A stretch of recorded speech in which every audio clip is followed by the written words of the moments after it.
blokes? I'm Francis, here with Shelton and Paul from I Am Giant. Welcome home. Thanks, Ben. Thanks for having us. Good to be here. Yeah, for sure. So how about a quick little intro to start things off? What is I Am Giant? Well, we're a London-based Kiwi band. We're an Okay. alternative rock band. We formed about 6.5 years ago in London. Sweet.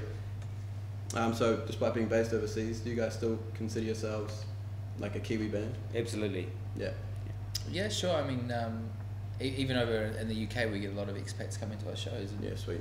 and stuff like that. So, and we split our time a lot between the UK and New Zealand. So, very much feels like we're living here and feels like we're living there kind of thing. So. It wasn't too long ago you guys did your Razor Wire reality tour, Yeah, exactly. and now you're here for the album. So That's right. cool. It's good that you keep coming back. Yeah, it's, I mean, you know, it's great to come and tour your own town. Yeah, for sure, for sure. Catch Do up you with feel friends and like family. New Zealand as a whole is a hometown now?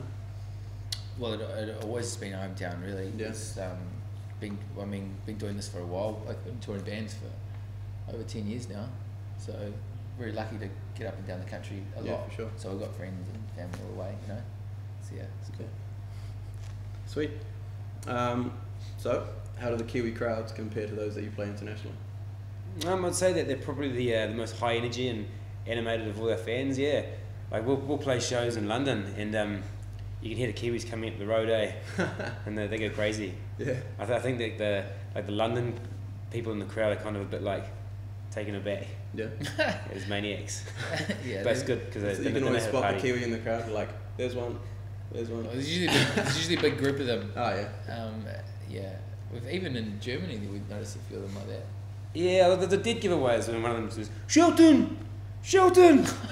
Yeah, that one's The ones that know your away. name. Yeah. Shelton! The accent just comes through. Solid Kiwi accent. But you know, they're probably the best crowd to play to.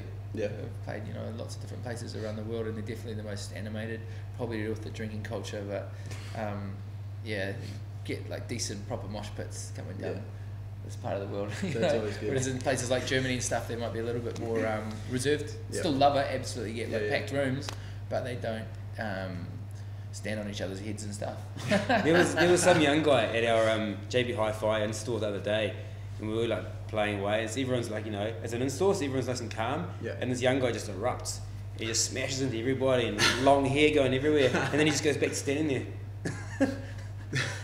It was like an Just outburst, as random a sudden outburst, he's outburst. like, Yeah. I needed that. I'm good.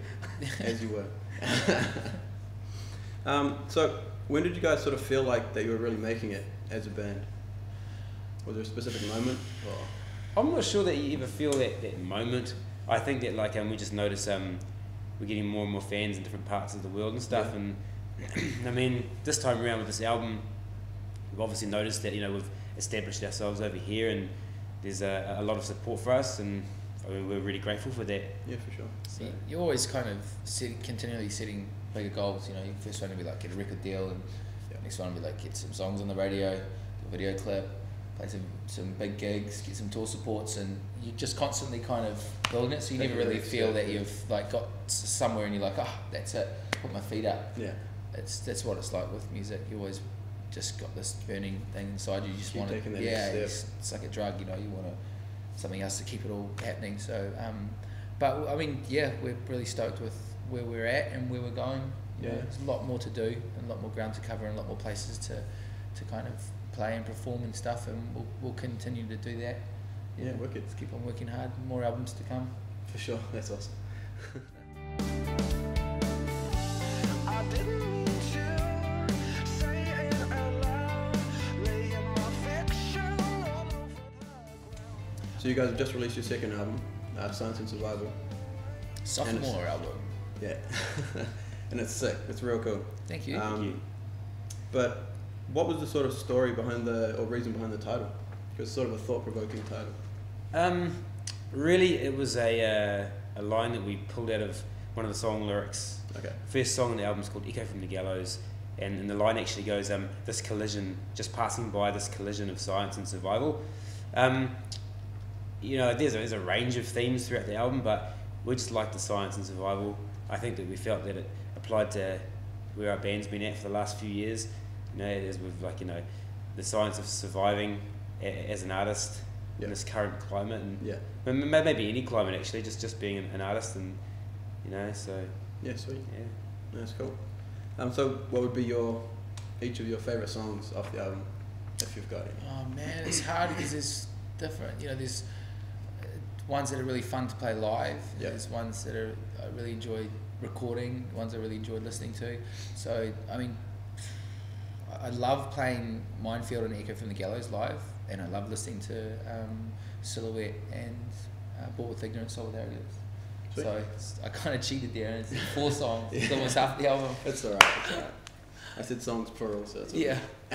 Well, I mean, the truth is I don't actually have a favourite. Yeah. So every time I get asked this question, I say something different. Yeah. So I mean, today I'd probably say Minefield's one of my favourites. It's got my sister singing Oh, nice. on it, and my sister passed away, so Oh, really? it's got some personal significance for me. Yeah, for sure. No, cool. So I've heard in other interviews that you're going for sort of like a heavier sort of progressive sound with this album, or that's how it came out at least. Yeah. Is that something you actively decided when writing it, or is it just sort of how it developed as you're going through the process? Yeah, I mean, we had a couple of songs that we'd pulled out of the pile that had been around for quite a while.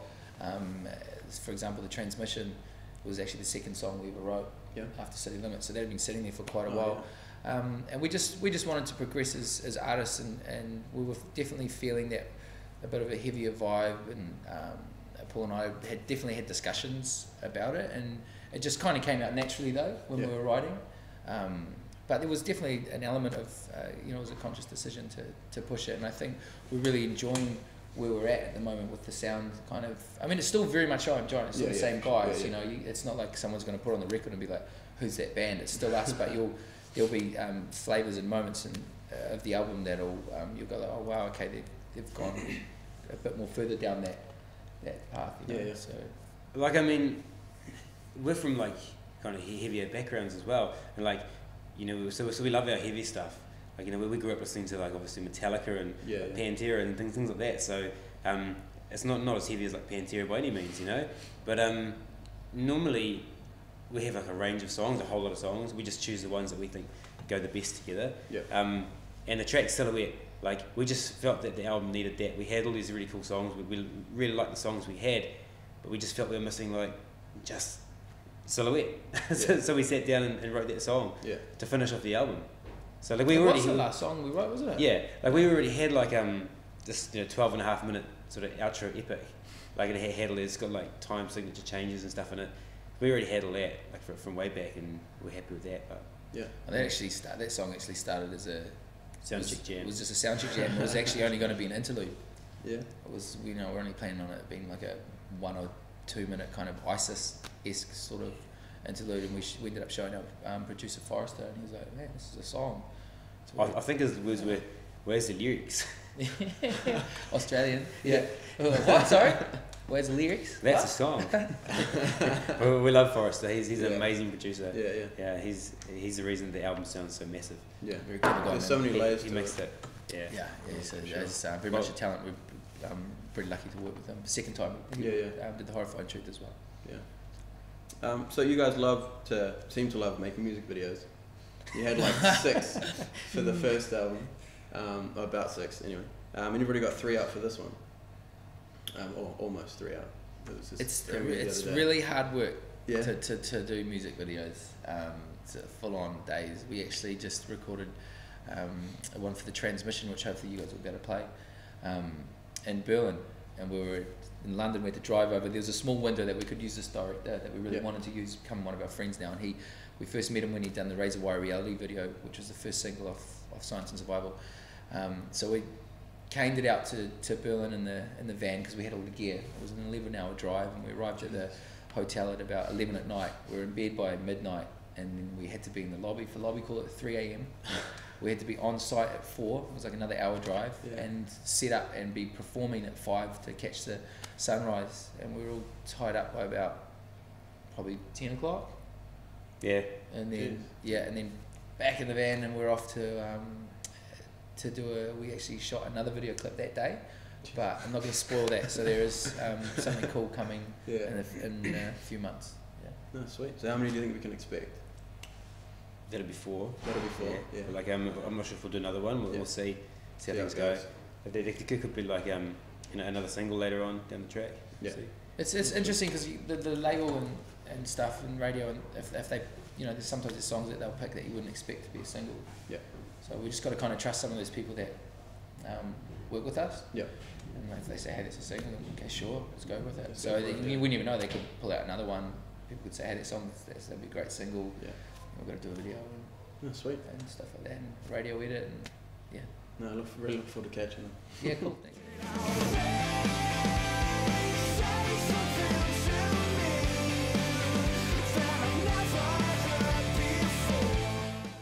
So, Science and Survival just come out, and your tour starts tomorrow. That's right. Yes. Yeah. So just give us a rundown of the tour. We're going to start in Christchurch. Yep. So that's tomorrow being Thursday the 17th, I believe. Yep. And next day we're going to be in Dunedin, then in Invercargill. That's Thursday, Friday, Saturday.